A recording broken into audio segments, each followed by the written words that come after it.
안녕하세요, 여러분. 저는 결혼 2년 차에 접어든 30대 유부녀입니다. 지금은 첫 아이를 가져서 특별히 더 몸가짐에 유의하며 태교에 전념하고 있어요. 결혼 이후로는 다니던 직장 정리하고 전업주부로 지내며 집안일을 도맡아 하고 있습니다. 결혼 전까지만 하더라도 살림이 쉽지 않은 일이라는 것을 머리로는 알았지만 직접 경험해본 가정주부의 삶도 그렇게 쉽지만은 않더라고요. 저희 엄마께서도 저희 키우시면서 평생을 가정주부로 지내셨는데요. 집안 구석구석 그리도 손 가는 데가 많고 신경 쓸 일이 많은 줄 진작 알았더라면 시집 오기 전에 엄마 일도 좀 더 잘 도와드릴 걸 했다는 후회가 들기도 합니다. 이래서 제가 스스로 겪어봐야 다른 사람 입장도 이해하고 철이 좀 드는 모양이에요. 저희 부부는 물론이거니와 양가 어르신들 모두 발에 맞지 않던 손자 소식이었기에 요즘은 다들 제게 그 어느 때보다 더 큰 애정과 관심을 쏟아주시며 양가 어르신들의 사랑에 몸둘 바를 모를 지경입니다. 이렇듯 지금은 저희 친정과 시댁 가릴 것 없이 다들 제게 잘해주셔서 임신으로 몸은 다소 불편할지언정 마음은 편히 지내고 있어요. 하지만 그렇다고 해서 제가 결혼 이후로 항상 이렇게 마음 놓고 지낼 수 있었던 것은 아니었어요. 결혼해서 남편은 그렇다 치더라도 남편이 아니었으면 가족이 될 일이 없었을 사람들과 부대끼며 지내게 되었습니다. 결혼해보신 분들이라면 다들 제가 무슨 말을 하는지 이해가 되실 거예요. 여러분들도 결혼하고 나서 생긴 가족들 때문에 크고 작게 마음 쓸 일이 생기셨던 경험 아마 한 번쯤은 해보신 적 있으실 거예요. 저 같은 경우에는 제 바로 손 위 동서인 형님이 스트레스의 주요한 원인이었습니다. 동서! 사람이 어떤 사람들하고 어울리고 뭘 걸치고 사는지에 따라 사람 사는 형편이 갈리는 거야. 동서가 아직 젊어서 잘 모르나 본데 같이 말 섞고 몇 번 어울린다고 해서 꼭 같은 카테고리에 묶일 수 있는 사람들이 아닌 거라고. 내가 인생 선배로서 동서 같은 사람이 아무 데서나 들을 수 없는 귀한 팁 하나 알려주는 거니까 새겨 듣고.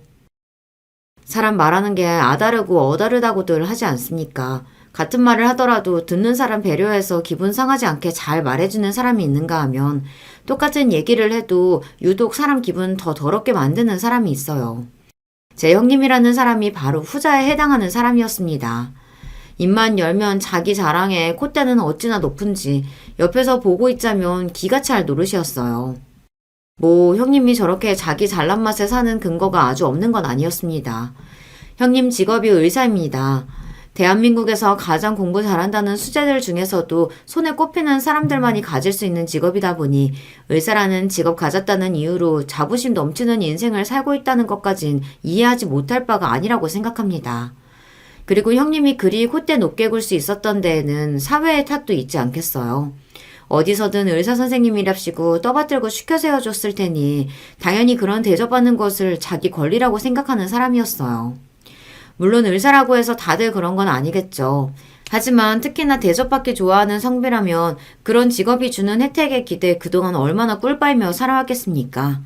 나름대로 한국 사회에서는 기득권층이라고 불릴 정도이니 지금껏 형님께 듣기 싫은 소리 할 만한 사람도 그다지 많지 않았겠죠.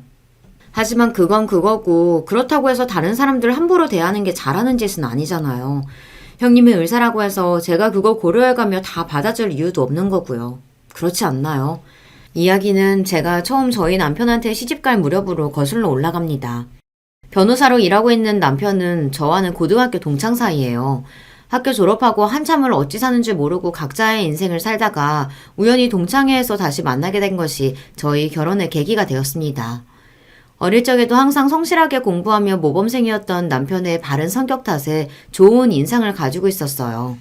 사회생활 시작하고 흔히 돈 잘 번다는 사짜 직업을 가지게 된 이후에도 여전히 예전의 순수하고 바른 모습을 그대로 간직하고 있던 남편이었습니다. 그런 남편과 1년여간 길다면 길고 짧다면 짧은 연애 기간을 거친 후 결혼을 결심하게 되었죠. 그때 저는 한 기업의 홍보팀에서 근무하고 있었습니다. 원래부터 광고 쪽 일에 관심이 많았어요.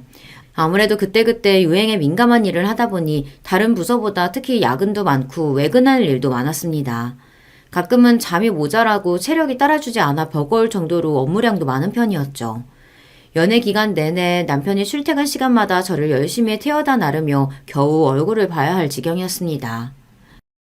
경여봐, 고마워. 너도 사무실에 일 잔뜩 쌓여 있어서 바쁠 텐데 항상 나 이렇게 데려다 주느라 30분은 더 일찍 나와야 하잖아. 나 좋아서 하는 거니까 고맙다고 할 필요 없어. 네 얼굴 안 보면 아쉬운 건 나니까. 말 한마디 예쁘게 해주는 남편과 하루빨리 같이 살고 싶은 마음이 들더라고요. 무엇보다 계속 지금처럼 바쁘게 일했다가는 저 사람 얼굴 볼 시간 짬도 내기 어렵겠다 싶었어요. 이럴 것 같으면 차라리 같이 살기라도 하면 적어도 퇴근한 이후에는 얼굴을 실컷 볼 수 있겠지 싶었습니다. 다른 사람들 듣기에는 다소 철없는 마음으로 결혼을 결심하셨다고 생각하실지도 모르겠어요. 하지만 매일 같이 얼굴 보고 싶은 사람과 평생을 함께할 약속을 하는 것, 저는 그건 역시 결혼할 만한 이유로 충분하다고 생각했어요. 저희 친정부모님 같은 경우에는 당신들께서도 연애 결혼을 하셨고 제 위에 오빠도 자기 좋다는 사람과 결혼한 걸 이미 흔쾌히 허락하셨습니다. 애초에 자식들 선택으로 결정한 일에 대해 심각한 문제가 있는 게 아니라면 항상 존중해 주시던 분들이셨어요. 거기다 남편은 선한 마음씨처럼 인상도 좋은 편이었습니다. 대단한 미남은 되지 못하더라도 첫인상에서 호감을 주기 쉬운 얼굴이었죠. 특히나 저처럼 젊은 여자들보다는 부모님들 호감을 살 만한 건실해 보이는 인상이었습니다. 워낙 제가 사랑의 콩깍지가 씌어 남편 칭찬을 실컷 해두어 미리 밑밥을 깔아놓기도 했고 시종인간 차분하고 침착하지만 예의 있는 태도로 어른들을 대하는 남편 태도에 저희 친정 부모님께서도 남편을 썩 마음에 들어 하셨어요. 사실 애초에 결혼하겠다고 남편 소개시키려고 했을 때도 저희 부모님은 크게 걱정이 되지 않았어요. 저희 집에서 무사통과를 했으니 이번에는 시댁 차례였습니다. 시부모님 두 분께서 처음 보는 며느리감인 저를 따스하게 환대해 주셨어요. 시아버지께서는 평생 공무원으로 근무하시며 정년퇴직을 앞두고 계셨고 시어머니께서는 전업주부로 살아오셨다고 하셨습니다. 사업하시는 아버지와 가정주부이신 어머니를 둔 저희 집과 환경이 비슷한 점이 많다고 생각했어요. 두 분 모두 성품이 온화하고 말투가 부드러우신 편이었습니다. 새 출발을 앞두고 있는 아들과 예비 며느리를 흐뭇한 얼굴로 바라보시는 두 분 표정이 더없이 따스했습니다. 비록 처음 만나 뵙는 분이니 그 성장의 깊이를 다 알 수는 없지만 두 분 모두 쉽게 화내실 만한 성품이 아니라는 것 정도는 눈치챌 수 있었어요. 남편에게 부모님들께서 다정다감한 성미라는 걸 미리 전해 듣기는 했지만 어디 자기 부모에 대해 하는 말을 며느리 된 입장에서 100% 믿을 수만 있겠습니까? 그래도 결혼 허락 받겠다고 처음 시부모님 뵙는 자리인데 긴장을 안 하는 게 더 이상한 일이었죠. 그런 제 긴장을 말끔히 씻어주실 정도로 제게 다정하게 대해주시는 두 분이셨습니다. 듣자니 우리 경엽이랑 같은 학교 나왔다면서요? 사람 인연이 이렇게 이어지는 걸 보니 애초부터 서로 연분이었었나 보네. 다시 만난 지는 얼마 안 됐어도 어릴 적부터 봐온 사이니 그저 소꿉친구처럼 사이좋게 잘 살아주면 우리로서는 더 바랄 게 없어요. 네, 어머니. 경엽 씨가 워낙 자정적이고 다정해서 어머님, 아버님 걱정하시는 일 없도록 잘 지낼 수 있을 거예요. 저도 많이 노력할게요. 처음 뵙는 분들임에도 불구하고 더없이 화기애애한 분위기였습니다. 처음 뵙는 시부모님이 저 역시 너무 마음에 들었어요. 시부모님 인사드릴 날이 가까워져 오니 저도 모르게 머릿속으로 5만 가지 상상을 다하며 드라마 한 편을 찍게 되더라고요. 혹시나 유별나신 분들이셔서 괜히 엉뚱한 꼬투리라도 잡히지 않을까. 모진 시집살이에 결혼이고 뭐고 엎어지면 어쩌지. 혼자 망상의 나래를 펼쳤던 것이 일이 흡족한 현실로 돌아왔으니 그럴만도 했습니다. 제가 좀 엉뚱한 상상력이 풍부한 사람이거든요. 그런 걱정을 말끔하게 씻어줄 만큼 좋은 분들을 시부모님으로 맡게 되었으니 나만 잘하면 문제될 게 없다는 생각이었어요. 이렇게 양가 부모님들은 모두 만나 뵈었고 그러면 또 남아있는 게 다른 가족들과의 대면 아니겠습니까? 저희 오빠 부부와는 이미 연애하면서도 남편과 함께 식사 자리를 여러 번 가져본 적이 있었어요. 저희 오빠가 워낙 부침성이 좋고 활달한 편이어서 저희가 말하기도 전에 먼저 초대를 받았거든요. 그렇게 여러 번 집에 초대도 받고 교류를 이어오다 보니 벌써 남편과 친정오빠는 제법 편한 사이가 되어 있었고요. 그렇게 남편은 저희 친정 식구들을 벌써 다 만나보았지만 저는 아직이었습니다. 남편은 2형제 중 막내입니다. 형님께서 한 분 계신데 남편보다 9살이 많다고 하셨어요. 똑같이 손 위로 남자 형제가 있어도 오빠와 저는 2살 터울이라서 저렇게 나이 차가 많이 나는 형님은 조금 어렵게 느껴지기도 했습니다. 형님분께서는 결혼하셨다고 했지? 조카도 하나 있고 결혼한 지 이제 한 10년쯤 되어 가려나. 그러면 손익경님 되실 동서분이랑도 가깝겠다. 시집 오신 지 벌써 10년이라고 하니까. 형수님은 워낙 바쁘셔서 그런가. 어떻게 자주 얼굴 볼 일이 없어. 아, 직장 생활 하셔? 아니, 직업이 의사셔. 개원하신 지 한 4, 5년쯤 됐을 거야. 와, 의사 며느리라니. 형님분도 능력이 대단하실 것 같은데? 아니야. 우리 형은 그냥 평범하게 직장 다니는 사람이야. 형수님이랑은 연애 결혼하셨고. 시부모님께서 두 분 다 좋은 분들이시긴 하지만 집안 자체는 평범한 편이거든요. 시아버지께서 공무원이라서 안정적인 직장을 가지고 계시긴 하지만 직급이 높으신 편도 아니었고 거기다 외벌이이기도 하셨고요. 공무원 연금이 있으니 노후 준비는 되어 있다고 들었지만 남편에게 전해 듣기로는 시할아버지나 시어머니 친정 쪽에서 넉넉하게 재산 물려줄 만한 형편도 아니셨기에 그저 남편 벌어오는 월급 알뜰하게 아껴가며 살림하셨다는 시어머니셨습니다. 좋게 말하면 성실하게 살아오신 분들이셨고 대놓고 말하자면 그리 재산 있는 집안은 아니라는 소리였습니다. 보통 직업이 의사이신 분들은 아무래도 비슷한 직업을 가진 분들이시거나 부유한 집 자제와 결혼하는 경우가 많잖아요. 저만 해도 지인 중 직업이 의사인 친구는 똑같이 의사 남편 만나 결혼했거든요. 얘기 들어보니 아무래도 주변의 인맥들이 비슷하다 보니 그런 경우가 흔하다고 하더라고요. 형님 부부처럼 일반 기업에 근무하는 회사원과 의사가 결혼하는 사례가 그리 흔한 편은 아니잖아요. 거기다가 아주버님 되실 분이 대기업 사원이신 것도 아니고 중소기업 다니는 걸로 알고 있었어요. 그래서 훨씬 조건 좋은 분들 만날 기회가 있었음에도 불구하고 아주버님과 결혼하셨으니 두 분 애정이 참 깊은가 보다 하고 생각했습니다. 남편을 통해서 온 시댁 식구들과 식사하는 자리에 초대를 받게 되었어요. 드디어 말로만 전해 들어 궁금해하고 있던 아주버님과 예비 동서를 만날 수 있다는 생각에 기대가 되었습니다. 이렇게 기대하는 제게 조금은 걱정스러운 표정으로 말하는 남편이었어요. 이수야, 내가 혹시나 싶어서 미리 이야기하는 건데 혹여 우리 형수님이 말씀을 조금 뾰족하게 하시더라도 그냥 그러려니 하고 넘겨줬으면 좋겠어. 왜? 형님이 나 별로 마음에 안 드신데? 아니, 본 적 없는 사람을 마음에 들고 한 적가 어딨어. 그냥 평소에 형수님 말씀하시는 게 조금 직설적인 편이셔. 그래도 지금까지 딱히 선을 넘거나 하신 적은 없는데 내가 그냥 혹시나 싶어서 높아심에 하는 얘기야. 그래, 알았어. 시부모님 처음 만나러 갈 때와는 다르게 미리 경고까지 하는 남편 말에 신경은 좀 쓰였지만 어차피 시부모님도 아니고 처음 만나는 손윗동서와 그렇게 크게 대화 나눌 일이 있을까 싶었습니다. 그리고 저도 저희 친정오빠 못지않게 사람들 대하는 데에는 자신이 있는 편이었거든요. 보통 첫 만남에서 다른 사람들과 어울리는 것을 어색해하거나 다소 모난 부분이 있는 사람들일지라도 변죽 좋게 잘 어울리는 편이었습니다. 어차피 처음 보는 사람인데 제게 악감정을 가지고 있지는 않을 테니 그 정도면 친해지는데 크게 무리가 있을 거라고 생각하지 않았어요. 그렇게 아주버님 내외와 처음 만나게 되었습니다. 어머, 반가워요. 나 도련님 형수 되는 사람이에요. 아, 반갑습니다. 말씀 많이 들었어요. 어머, 도련님이 내 얘기를 다 했어요? 확실히 처음 만난 예비동서, 그러니까 지금의 형님은 다른 시댁 식구들과 분위기가 이질적이기는 했습니다. 다른 분들께서 다들 저를 따뜻하게 맞아주시긴 했지만 성격 자체가 말씀이 그리 많으시거나 활달해 보이지는 않으셨거든요.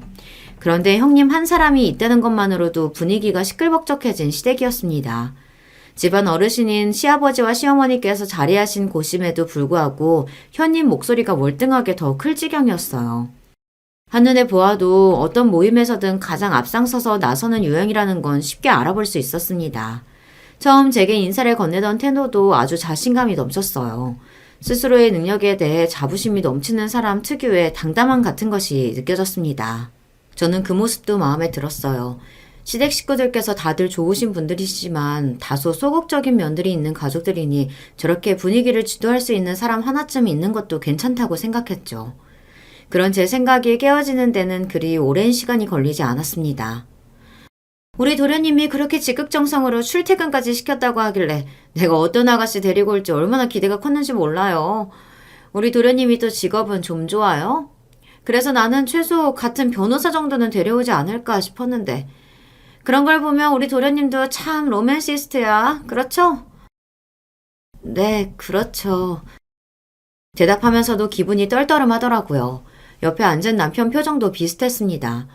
제 옆에 앉아있는 사람을 로맨시스트로 포장하고 있긴 했지만 사실 그 말의 숨은 뜻은 제가 남편보다 조건이 월등히 떨어지는데도 이 결혼을 밀어붙인 남편에게 놀랍다고 말하고 있는 거나 마찬가지였으니까요. 뭐 사람 속으로야 무슨 생각을 하든 그걸 어찌 뭐라고 할 수 있겠습니까? 없는 데서는 나라님 욕도 한다고 하는데 제가 뭐라고요. 하지만 그걸 자기 속으로만 생각하는 것과 저렇게 겉으로 티를 내는 건 큰 차이가 있죠. 게다가 저와는 처음 보는 사이가 아닙니까? 아무리 자기 도련님 본 세월이 10년 가까이 되었으니 잘난 자기 도련님이 저에 비해 아깝게 느껴질 수 있다고 하더라도 그걸 저희는 면전화대대고 할 만한 소리는 아니잖아요. 게다가 남편에게 듣기로 애초에 저렇게 남편 역성들 정도로 남편과 가까운 사이도 아니라는 형님이었습니다. 그러니 저렇게 티나게 제 남편 편에 서서 이야기하는 것 자체가 제게 기선제압을 하려는 의도가 다분했죠. 저만 그렇게 생각한 건 아니었는지 형님 옆에 앉아 계시던 아주버님과 맞은편에 시부모님 안색도 불안해지셨습니다. 하나같이 제 눈치를 보는 걸 보니 아무래도 제 기분 상할까봐 마음이 쓰이시는 모양이었어요. 제 입장에서 유쾌한 소리는 아니지만 그렇다고 해서 다른 식구들까지 불편하게 할 생각은 아니었기에 저도 조금은 뼈있지만 유쾌하게 넘겼습니다. 제가 이래봬도 사람 보는 눈이 좀 있는 편이거든요. 남들 채가기 전에 잽싸게 잡은 보람이 있었죠. 나름대로의 사회생활을 경험하는 동안 저렇게 솔직함을 빙자해 다소 무례하게 구는 사람들에게는 조금 해맑고 눈치 없이 구는 게 속 편하다는 걸 알게 되었습니다. 아무래도 그 말로 제 성격을 떠볼 심산이었나 본데 제가 표정 하나 바꾸지 않고 생글생글 웃으며 받아치자 도리어 자신만만해하던 형님 표정이 조금 묘해지더군요. 그러니까 첫 만남임에도 불구하고 어느 정도 서로를 떠보는 데에는 성공한 동서지간이었어요. 인상적이었던 건 그런 형님 태도에 문제가 있음을 다른 식구들이 인지했음에도 불구하고 어느 누구 하나 대놓고 나서서 저지하고 있지 못한다는 점이었습니다.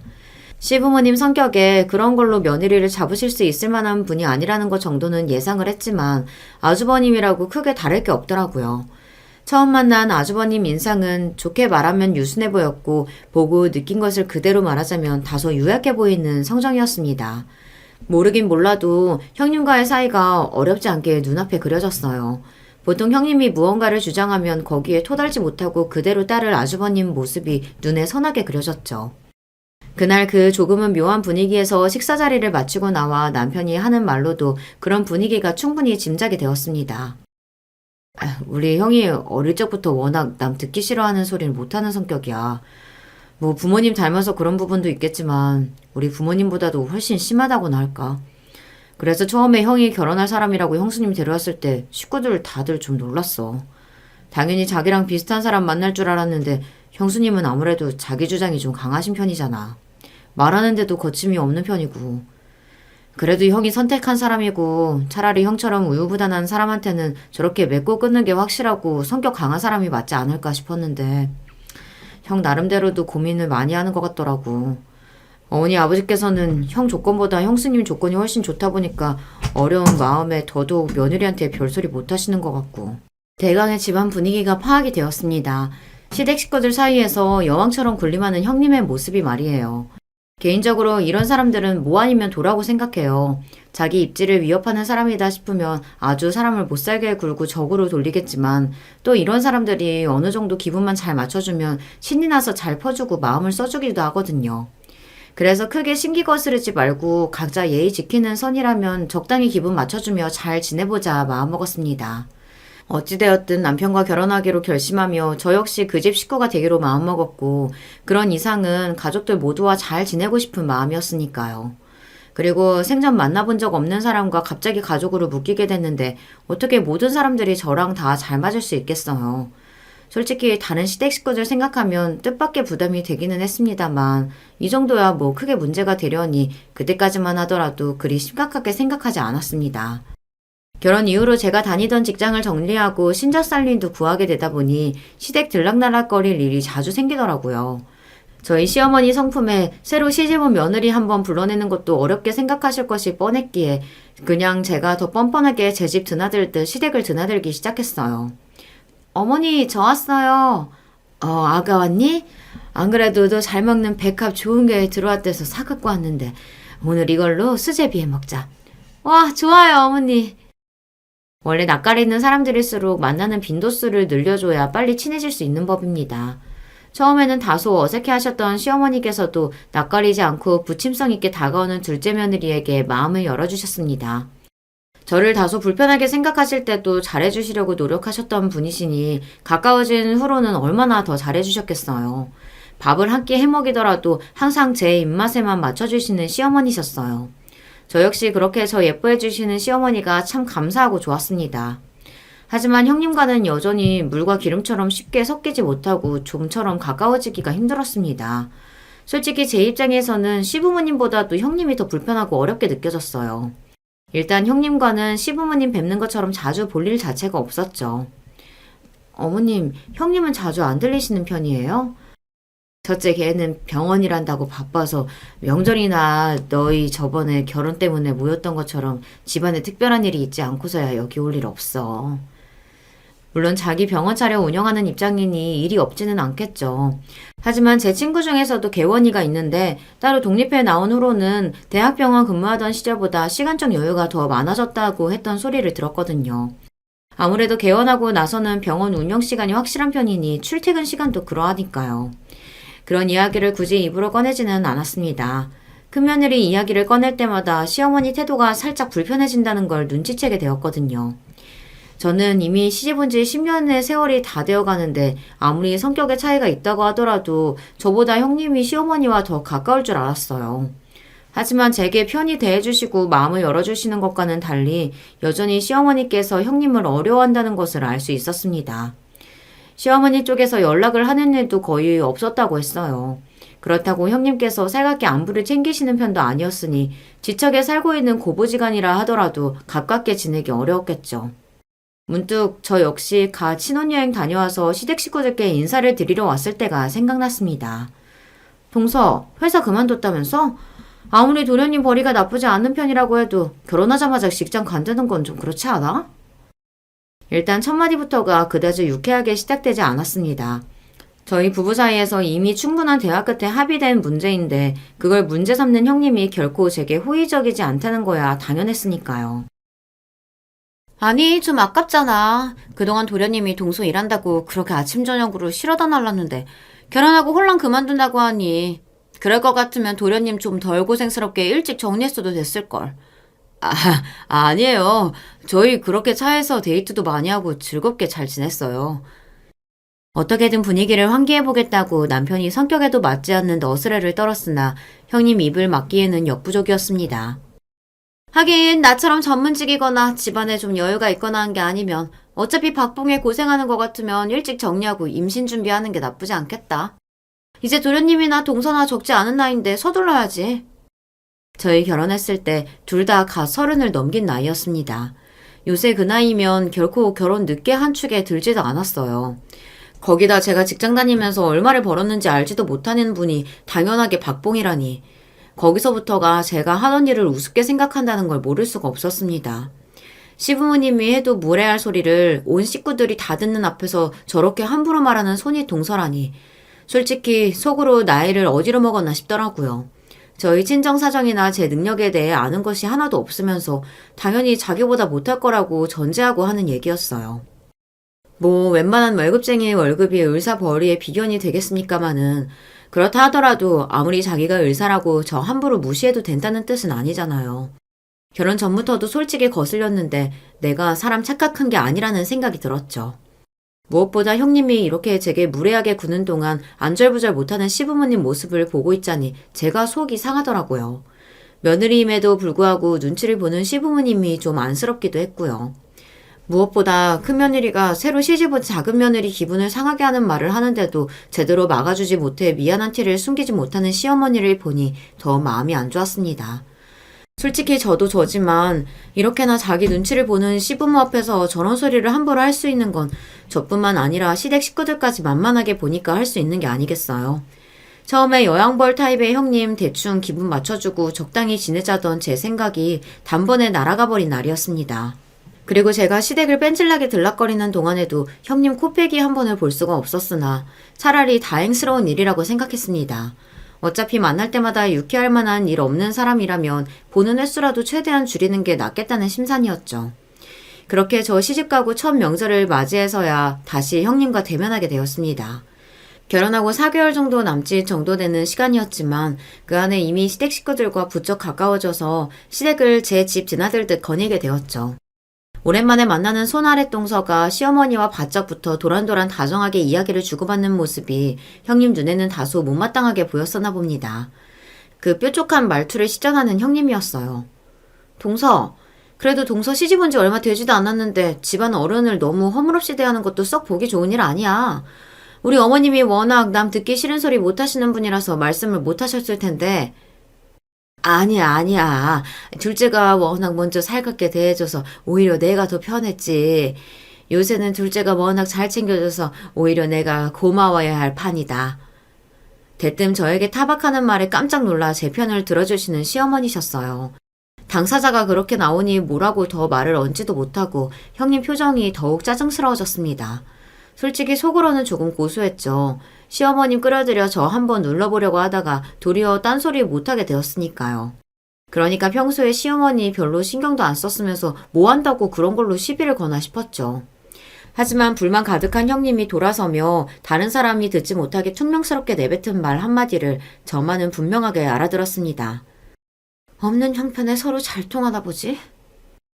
시어머니의 귀에 들어갈까 무서운 말이었어요. 저도 저지만 자기 시어머니 보기를 얼마나 우습게 여기고 있으면 어떻게 시댁에서 저런 소리를 하나 싶더라고요. 저 정도면 솔직하고 당당한 게 아니라 무례함을 포장하는 것에 불과했습니다. 뾰족한 거 없이 잘 갖추고 산다는 사람이 도대체 뭐 때문에 성격이 저렇게 꼬였나 이해할 수가 없었어요. 굳이 시댁에 분란을 만들고 싶지는 않았지만 그렇다고 해서 형님과 일부러 가까워지고 싶다는 생각은 그날부로 완전히 그만두게 되었죠. 이제는 적당히 거리를 두는 게 좋겠다고 판단한 저와는 달리 대체 무슨 마음을 먹었는지 그 이후로 형님께 연락이 오는 일이 잦아졌습니다.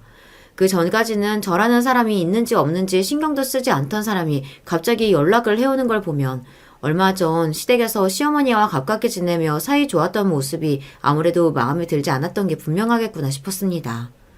동서, 오늘 우리 병원으로 좀 나올래? 동서 시집 온 지도 벌써 반년이 가까워오는데 내가 새로 들어온 식구한테 너무 신경을 못 썼네.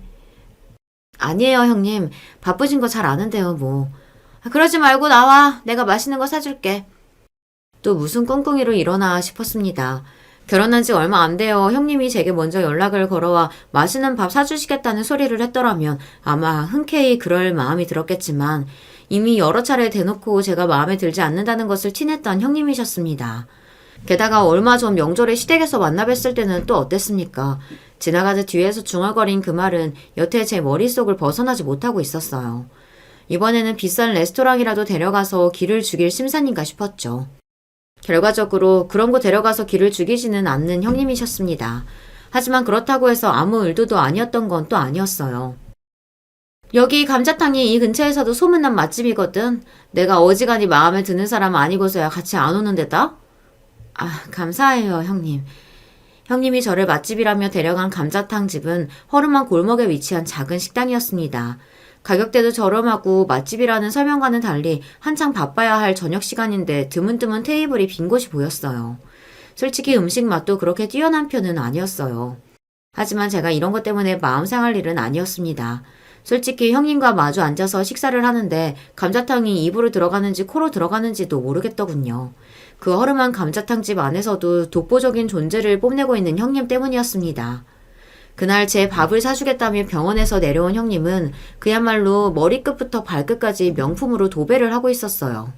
그것도 은은하게 티가 나는 명품 수준이 아니라 원단부터 명품 로고가 대문짝만하게 박혀있는 하나같이 나 명품이라고 소리를 지르는 듯한 아이템들을 휘감고 있었죠. 한마디로 걸어다니는 인간 명품꼴을 하고 있었는데 그게 명품으로 전신을 도배한 사람의 부유함이 느껴지기보다는 솔직히 그냥 졸부꼴로 보였습니다. 미적으로 그렇게 아름답지도 않은 한마디로 명품 자랑하기 위한 차림새였어요. 그게 그 허름한 감자탕집과 매치가 되겠습니까? 심지어 두르고 나온 명품 가방과 옷에 감자탕 국물이 튀고 냄새가 벨까 싶어 식사는 하는 둥 마는 둥 하며 앞치마 2개를 겹쳐서 유난을 떨고 있는 형님이셨어요. 저럴 거면 굳이 왜 저리 명품을 휘감고 나왔나 싶었지만 그 의도를 모를 수는 없었습니다. 한마디로 저 기죽이기 위한 갑옷이나 마찬가지였겠죠. 솔직히 속으로 코웃음을 쳤습니다. 명품이 뭐 그렇게 대단한 거라고 저거 한껏 두르고 나와서 10살은 어린 손아래 동서 귀를 눌러줄 심산이었다니. 대체 나이는 어디로 먹는 건가 싶을 정도였죠. 그래도 의사까지 됐으면 공부머리가 없지는 않았을 텐데 그거랑 주변 머리는 또 다른 건가 싶었어요. 옆에서 감자탕 먹고 있던 사람들도 그 요란한 차림새로 들어와서는 감자탕 냄새 뵐까 싶어 공주님같이 구는 꼴을 보니 눈꼴이 시었겠죠. 그렇게 형님과 같이 주변의 눈총을 한눈에 받고 있자니 어떻게 밥이 제대로 목구멍에 넘어가겠습니까? 결국 제가 먼저 말했어요. 형님, 그러지 마시고 식사 다 하셨으면 자리 옮길까요? 그래, 얼른 여기 나가서 환기 좀 하자. 기다렸다는 듯 반색을 하며 앞장서서 나가는 형님이셨습니다. 나가자마자 감자탕 냄새 털어내겠다고 파닥파닥 부채질을 하며 옷을 털어내고 있는 꼴을 보자니 코미디가 따로 없다 싶었죠. 그런 제 눈길을 자기 좋을 대로 해석하는 형님이셨습니다. 아, 동서도 알아본 모양이구나? 이게 이번 시즌 신상인데 국내에 몇 점 안 들어온 거야. 연예인들도 입었다고 해서 화제됐는데 그래서 알아봤구나? 제가 그래서 알아봤겠습니까? 제발 좀 알아봐달라고 저 대문짝만한 명품 로고 박힌 옷을 저렇게 푸더덕 털어대고 있으니 못 알아보는 게 더 이상할 지경이었어요. 하지만 자기 꼴이 남들 눈에 어떻게 비치는지는 모르는지 여전히 신이 나서 떠드는 형님이셨습니다. 동서야 잘 모르겠지만 사회 지도층일수록 몸가짐도 유의해야 하는 법이거든. 나랑 같이 전공의 생활한 동기들도 다들 이 정도는 하고 다니고 원래 사람이 어떤 걸 두르고 다니느냐에 따라 그 사람 형편이 갈리는 거 아니겠어? 실로 듣기에 한심하기 짝이 없는 소리였습니다. 허영심이 만만치 않은 사람이라는 건 알고 있었어도 설마 하니 저런 말을 나쁘끄러운 줄도 모르고 대놓고 내뱉는 사람을 형님으로 모시게 될 줄은 생각도 못했어요. 속으로 저런 생각을 하고 있었다는 것도 거리를 두고 싶을 판에 저런 소리를 인생의 진리라도 된양 떠드는 성품이라니.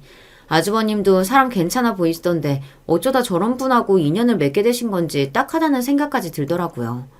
제가 한심함에 차마 말을 잇지 못하는 것을 차마 제 수준으로는 따라잡지 못하는 자기 모습에 기라도 죽었다고 생각한 모양이었어요. 동서, 그렇게 의기소침해할 필요 없어. 그래도 동서는 변호사한테 시집왔잖아. 그만하면 동서도 결혼으로 거둘 수 있는 성공은 다 거둔 거지 뭐. 이 정도까지는 아니더라도 도련님 보필 잘하다 보면 동서한테도 좋은 날 오지 않겠어? 어쩐지 웬일로 밥을 다 사겠다고 하나 했습니다.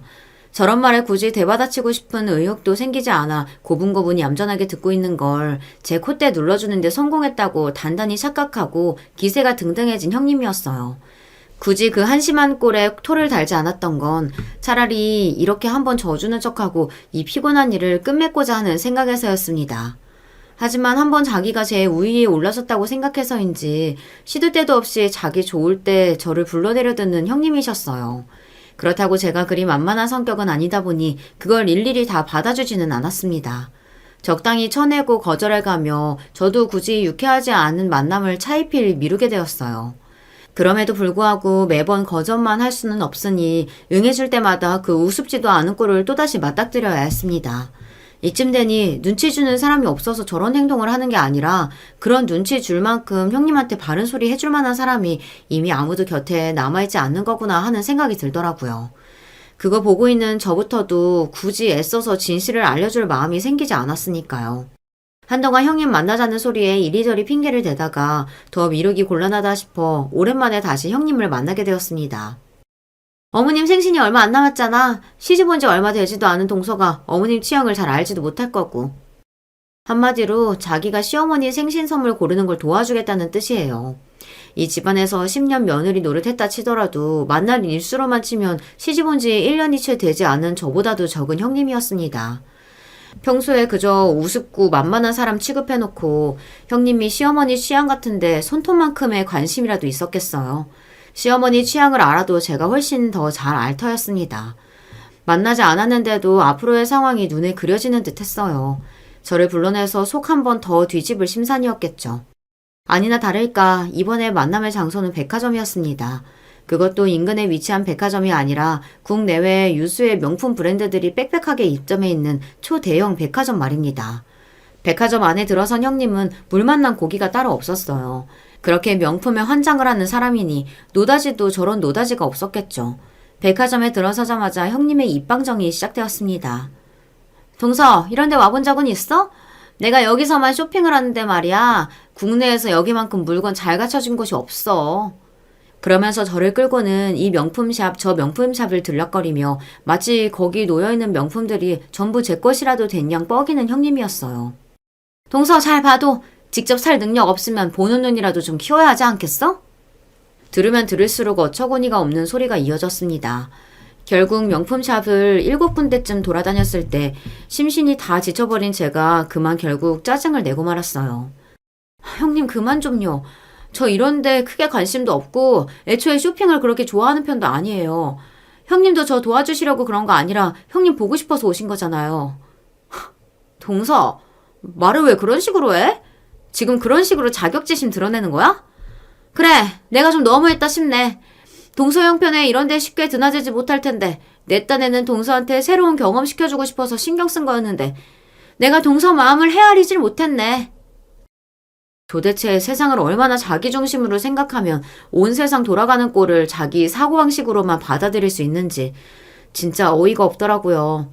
마치 저를 명품 한 점 가져보지 못해서 선망에 눈이 멀다 못해 질투심에 돌아버린 여자 취급을 하는데 정작 명품에 미쳐있는 여자가 누구인지는 누구에게 물어봐도 답이 똑같았을 겁니다. 정말이지 질린다 싶어 얼굴을 일그러뜨린 저를 보고 기가 살아나선 형님이 한마디 덧붙이더군요. 동서는 가난해서 이런 명품 같은 건 못 사봤지? 그래도 남편이 변호사인데 동서 하고 다니는 꼴을 보면 어떻게 명품 한 점 들고 다니는 꼴을 못 보겠더라. 사람을 명품샵 한가운데 세워놓고 조롱도 이런 조롱이 없었습니다. 하지만 제게는 타격이라고는 조금도 없었어요. 설마 하니 자기가 이렇게 망신 주면 제가 백화점 한가운데 주저앉아 울음이라도 터뜨릴 줄 알았나 본데 그 얄팍한 속내가 우습기 짝이 없어 그만 그 자리에서 더는 참지 못하고 푸하하 박장대소를 터뜨리고 말았습니다. 아니 동서 지금 뭐 하는 거야? 지금 내 말이 우스워? 방금까지 쪽팔린 줄도 모르고 웃음소리 줄줄 해대던 사람이 기죽은 기색이라고는 전혀 없는 제 모습을 보고 얼굴이 울그락부르락 아주 재미있는 꼴이 되었습니다. 형님, 요새 제가 형님 때문에 코미디 프로 챙겨볼 필요가 없겠어요. 형님 하는 꼴만큼 웃긴 사람이 없더라고요. 뭐야? 형님, 세상의 명품은 형님만 두르는 줄 아세요? 눈이 있으면 보세요. 지금 이 백화점만 하더라도 사람이 이렇게 많은데 명품 몇 점 두른 거 가지고 대단한 사회 지도층이라도 된 것처럼 말하는 거 남들 눈에 얼마나 우스워 보이는지 알아요? 야, 너 지금 말 다 했어? 형님, 제가 진심으로 걱정돼서 드리는 말씀인데 사람들이 뒤에서 다 형님 비웃어요. 앞에서 괜히 형님 성깔머리 때문에 독박 쓰겠다 싶어서 아무도 바른 말 안 해주는 것뿐이지. 설마 정말로 형님 부러워서 그러시는 줄 알았어요? 야! 지금만 해도 그래요. 동서 형편 쪼들려서 명품 한 점 없다고 자랑하는 꼴이라니. 형님, 제가 어느 집 딸인 줄 아세요? 한껏 비꼬며 제가 묻는 말에 그제야 형님이 멈칫하더라고요. 그동안 당연히 없는 집 딸로 여겨왔는데 그렇다고 치기에는 너무 자신만만한 제 태도에 자기도 이상하다는 생각이 들었겠죠. 그렇게 이도저도 아닌 애매한 표정을 짓고 있는 형님에게 제가 선언하듯 터뜨렸습니다. 형님, 미래기업이라고 형님도 들어보셨죠? 저희 아버지가 거기 대표세요. 이제 형님이 얼마나 우스운 짓 하셨는지 이해가 가시나요? 제가 그 기업 상속녀예요. 아니, 그게 무슨 소리야? 아무도 나한테 그런 얘기 해준 적 없는데? 비명이라도 지르듯 토해내는 형님 턱에 놀라 경악에 차 덜덜 떨렸습니다. 제가 형님한테 그런 거 보고해야 할 의무가 있나요?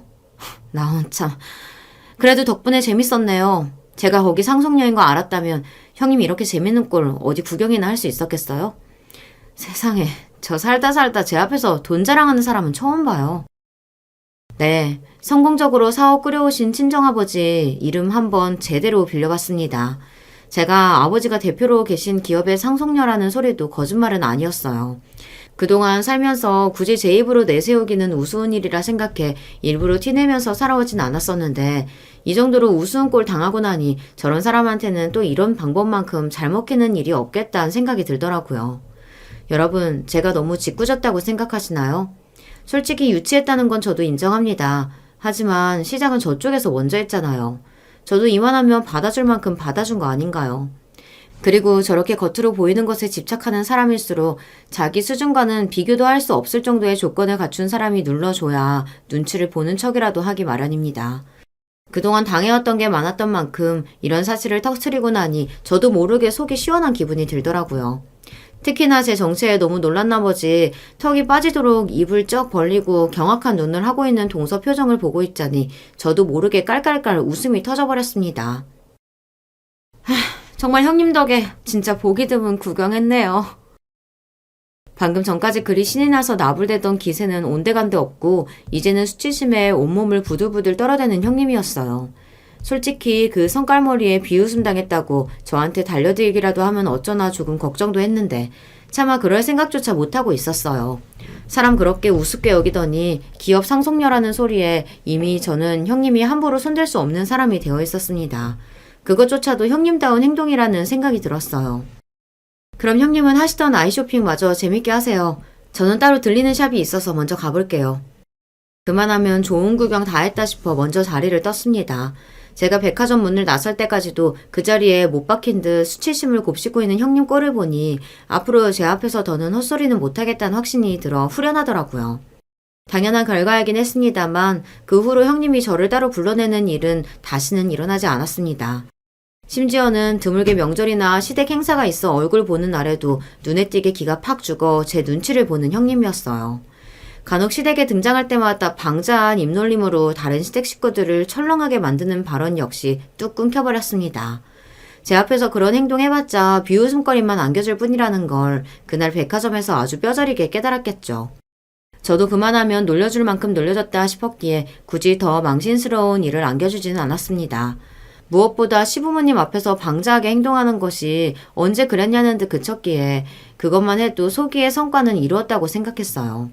여전히 썩 마음에 드는 사람은 아닙니다만 진짜 제 정체를 밝혔다고 저렇게까지 기가 죽어 납작 엎드리는 사람인데 이만하면 다루기 까다로운 사람도 아니고 제게 대단한 악을 품지 않는 이상 저렇게 기죽은 채로 남처럼 지내다 1년에 몇 번 얼굴 보는 걸로 끝낼 수 있다면 더 신경 쓸 이유 없다고 생각했습니다.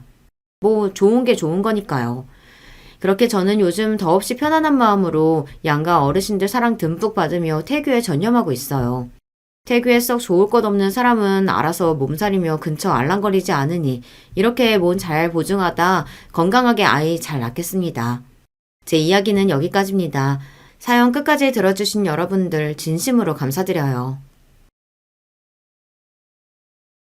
안녕하세요. 하나밖에 없는 귀한 아들 곱게 키워 이제 막 장가 보낸 애미입니다.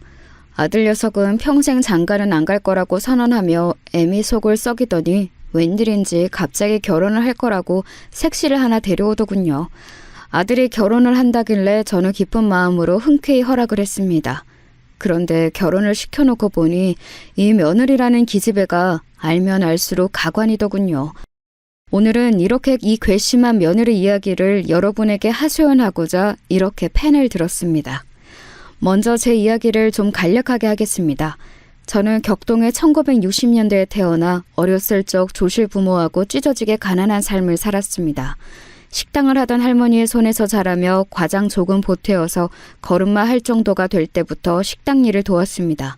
식당은 꽤 장사가 잘 되어서 그때까지는 그래도 형편이 어렵지 않았는데 제가 10살 때 식당에 큰 불이 나면서 건물 전체가 홀라당 불에 타버렸습니다. 따로 화재보험 같은 것도 제대로 마련이 안 되어 있던 시절이라 할머니, 할아버지와 저는 문자 그대로 길바닥에 나앉을 처지가 되었습니다. 다행히 맞은편 쌀집 김씨 아저씨가 자신의 집에 딸린 조그만 단칸방을 빌려주어 얼마간 거기 들어가 살기도 했습니다. 할머니는 화재로 인한 피해를 수습하고 그저께 꼬깃꼬깃 모은 돈을 털어서 떡볶이와 오뎅을 파는 조그만 가판대를 여셨습니다. 거기서 번 돈으로 근근히 제가 자라는 동안 저를 먹여 살리셨습니다. 저는 그렇게 힘들게 자라면서 하루빨리 돈을 벌고 싶었습니다. 하여 중학교 들어가자마자 얼마 안 다니고 자퇴를 하고선 건너 알게 된 서울의 한 식당에 주방부조로 들어가서 숙식을 하며 일하게 되었습니다. 할머니는 제가 처음에 서울에 가겠다고 했을 때는 당황한 기색이었지만 그래도 입 하나도 덜 겸 서울에 가서 돈 벌겠다는 손녀딸을 응원해 주었습니다. 처음 시작한 서울 생활은 고난의 연속이었습니다. 올라오기 전에도 서울이란 곳은 눈 뜨고도 코 베어 가는 곳이니 항상 조심해야 한다고 할머니가 신신당부를 하셨던 곳입니다. 사람들은 모두 차갑고 냉정했으며 시골에서 볼 수 있는 잔정 같은 것은 기대할 수 없었습니다. 아파서 하루라도 쉬기라도 하면 그날 일당은 물론이고 밥도 제대로 나오지 않았습니다. 배고프니 밥이라도 좀 달라고 하면 다음날 일당에서 식사비를 까고서 밥을 내주었습니다. 하루는 할머니가 많이 아프다는 소식을 들었는데 사장님께 한 3일 정도 고향에 다녀오겠다고 했더니 명절을 기해 서울에 올라온 많은 사람들이 식당을 찾는 대목이니 자리 비울 생각은 하지도 말라는 말만 돌아왔습니다. 그렇게 눈물을 머금고 할머니를 그리워하며 일을 하고 있는데 얼마 지나지 않아 할머니가 돌아가셨다는 소식을 들었습니다. 연로하신 몸으로 먹고 살기 위해 갑판때 일을 쉬지 않고 하셨던 게 몸에 큰 무리가 되었던 모양입니다. 저는 다시 한번 할머니의 장례를 치러야 하니 고향에 잠시 다녀오겠다고 사장님께 말을 했습니다. 사장님은 고향에 다녀오되 그동안 일하지 못한 것에 대한 급여는 줄 수 없다고 했습니다. 정말 피도 눈물도 없는 인간이었습니다. 할머니의 장례만 끝나면 당장이라도 그만두고 싶다는 생각이 들었습니다. 그러나 홀로 남은 할아버지에게 생활비를 보탤 수 있는 사람이 저밖에 없었고 중학교도 제대로 못 나온 제가 배운 기술이라고는 어렸을 때부터 해온 식당일 뿐이니 이대로 포기할 수도 없었습니다. 저는 정말 이악 물고 갖은 부당한 대우를 참아가며 성인이 될 때까지 꾸준히 그 식당에서 일했습니다. 다행히 그 식당에서 오랫동안 주방장으로 일했던 선생님이 새롭게 자신의 식당을 차리면서 저를 매니저로 데려갔습니다. 그때부터는 그래도 비교적 인생이 무난했습니다. 악덕 업주였던 이전 사장님과는 다르게 새로운 사장님은 인품이 온화하고 여유로운 분이셨고 한 번씩 할아버지를 보러 고향에 내려갔다 오는 것도 흔쾌히 허락해 주었습니다. 조그만 가게였음에도 꾸준히 찾아주시는 단골 손님들이 있어서 빠듯하긴 했지만 제 한 몸 먹고 사는 데에는 크게 지장이 없는 정도가 되었습니다. 그 와중에 저는 틈틈이 공부도 하여 검정고시도 보았습니다. 그리고 사장님의 배려로 야간대학도 다닐 수 있게 되었습니다. 일자무식 중졸이었던 촌년이 대학 문턱도 밟아보게 되었습니다. 그렇게 성실하게 살다 보니 결혼할 기회도 찾아왔습니다. 남편이 될 사람은 다름 아닌 사장님의 아들이었습니다. 한 번씩 아버지의 가게에 찾아와서 얼굴을 몇 번 보긴 했지만 그래도 이야기할 기회는 좀처럼 없었는데 이번에는 아예 사장님이 주선을 하셨습니다. 오래전부터 저를 며느리감으로 점지해 놓으셨다고 했습니다. 사장님은 사모님과 오래전에 사별하고 외동아들을 오랫동안 혼자 키우셨는데 그만큼 아들을 생각하는 마음이 각별하다고 하셨습니다. 저는 이렇게 저에게 잘해주시는 사장님의 아들이라면 얼마든지 만나볼 수 있겠다는 생각이 들어서 흔쾌히 그 만남에 응했습니다. 그 사람 역시 저를 마음에 들어했고 그렇게 저희는 얼마간 연애를 하다가 결혼에 골인했습니다. 얼마 지나지 않아 아이도 태어났습니다. 씩씩한 장군님이었습니다. 그때까지만 해도 제 인생은 앞으로도 무난하게 모든 것이 잘 풀릴 거라 생각했습니다. 하지만 저희 그런 기대는 오래가지 못했습니다. 아이가 걸음마를 이제 막 하기 시작했을 무렵 시아버지의 제안으로 다 같이 여름 휴가를 다녀오게 되었습니다. 내 식구가 즐겁게 바다도 보고 계곡도 돌아다니며 즐거운 여름 휴가를 보내고 돌아오던 고속도로에서 마주오던 졸음운전 차량이 역주행을 하면서 고속으로 저희가 탄 차를 그대로 들이받았고 앞자리에서 운전을 하던 남편과 조수석의 시아버지는 그대로 즉사했습니다. 뒷자리에 타고 있던 저와 아이만이 가까스로 목숨을 건졌습니다. 두 사람의 장례가 어떻게 치러졌는지 기억이 안 날 정도로 정신없이 모든 상황이 돌아갔습니다. 그때쯤에는 할아버지마저 이미 돌아가시고 안 계셨기 때문에 이 세상에는 저와 아이 둘만 덩그러니 남게 되었습니다. 그때부터 저희 억척스러운 삶은 다시 시작되었습니다. 시아버지의 가게를 물려받아 그동안 평생 식당 일을 했던 경험을 살려 근근히 가게를 운영해 나갔습니다. 시아버지의 실력에는 못 미쳐서 예전보다 손님이 줄긴 했지만 그래도 악착같이 버텨내서 이날 이때까지 한자리에서 자리를 지키면서 장사를 하며 아들을 겨우 키워냈습니다. 아들은 평생 아빠 얼굴도 못 보고 자란 아이답지 않게 비교적 잘 커주었습니다. 사춘기 시절 가끔 엇나가기도 했지만 그래도 철이 일찍 들어서 혼자 식당 일하며 자기를 먹여 살리는 엄마의 심정을 빠른 나이에 이해해 주었습니다. 고등학교 올라와서부터는 자기가 알아서 식당 일도 돕고 하면서 부지런히 엄마 일을 도와주기도 했습니다. 그렇게 다 자란 아들이 어느새 군대를 갈 나이가 되었습니다. 처음 훈련소에 보내던 날 얼마나 많은 눈물을 흘렸는지 모릅니다. 애비 없이 자란 후레자식 소리 듣지 않게 하려고 정말 무던히도 애썼는데 그런 아들이 이제 어엿하게 자라 군대를 가게 되다니 감회가 새롭기도 하면서 잠시 동안의 이별이 너무 슬프기도 했기 때문입니다.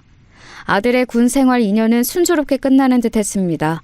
그러나 아들의 군 생활이 끝나갈 무렵 아들 인생에 그리고 제 마음에 크나큰 상처를 가져다 줄 사고를 맞게 됩니다. 아들의 전역이 한 달도 안 남은 말년 병장 시절 일이었습니다. 황상훈 병장님! 환상훈 병장님?